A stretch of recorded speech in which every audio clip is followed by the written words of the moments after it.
വർഷത്തെ +1 model exam ശരിക്കും കുട്ടികളെ വെള്ളം കുടിപ്പിക്കുന്നതാണ് എനിക്ക് തോന്നുന്നത്. നിങ്ങൾ ടൈം ടേബിൾ നോക്കിക്കേ. ഫെബ്രുവരി 17 എക്സാം സ്റ്റാർട്ട് ചെയ്യുന്നത്. അന്ന് ഇംഗ്ലീഷാണ്.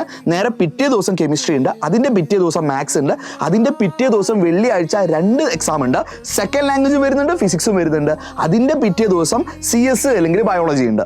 ഒരു ചൊവ്വാഴ്ച തുടങ്ങി ശനിയാഴ്ച തീർക്കുന്ന രീതിയിൽ ടൈറ്റ്ലി പാക്ഡ് ആയിട്ടാണ് ഇത്തവണത്തെ മോഡൽ എക്സാം ടൈം ടേബിൾ വന്നിട്ടുള്ളത്. ഇത് 2 രീതിക്ക് നിങ്ങൾക്ക് കാണാം.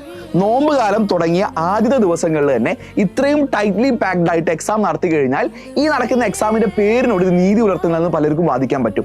മോഡൽ എക്സാം, മാതൃകാ പരീക്ഷ എന്ന് പറഞ്ഞു കഴിഞ്ഞാൽ പബ്ലിക് എക്സാമിന് മുന്നോടിയായി കുട്ടികളെ കോൺഫിഡൻസ് ബൂസ്റ്റ് ചെയ്യാനായി കുട്ടികൾക്ക് എക്സാം പാറ്റേണുമായിട്ട് ഒന്ന് എന്ത് ചെയ്യാൻ പൊരുത്തപ്പെടാൻ വേണ്ടിയിട്ടാണ് ഈ മോഡൽ എക്സാം നടത്താറ്.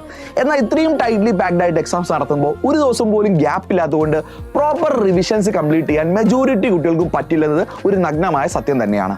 ഇനി ഇതൊരു പോസിറ്റീവായിട്ട് മറ്റു രീതിയിൽ ചിന്തിച്ചു കഴിഞ്ഞാൽ നീറ്റ്, കീം, JEE പോലുള്ള എക്സാംസ് ഒക്കെ ഒരു ദിവസം എല്ലാ സബ്ജക്ട്സും പഠിച്ച് എഴുതുന്ന ഒരു എക്സാമാണ്. അപ്പോൾ അതുപോലുള്ള കോമ്പറ്റീവ് എക്സാംസിന് വേണ്ടി കുട്ടികളുടെ മനസ്സ് പാകപ്പെടുത്താൻ വേണ്ടിയാണ് ഇങ്ങനെയൊക്കെ ടൈം ടേബിൾ സെറ്റ് ചെയ്യുന്നത് പലർക്കും വാദിക്കാമെങ്കിലും നിങ്ങളുടെ അഭിപ്രായം നിങ്ങൾ താഴെ ഒന്ന് എന്ത് ചെയ്യുക, കമൻറ്റ് ചെയ്യുക. ഈ വീഡിയോ ഒന്ന് ഫ്രണ്ട്സിനൊക്കെ ഒന്ന് ഷെയർ ചെയ്ത് കൊടുക്കുക.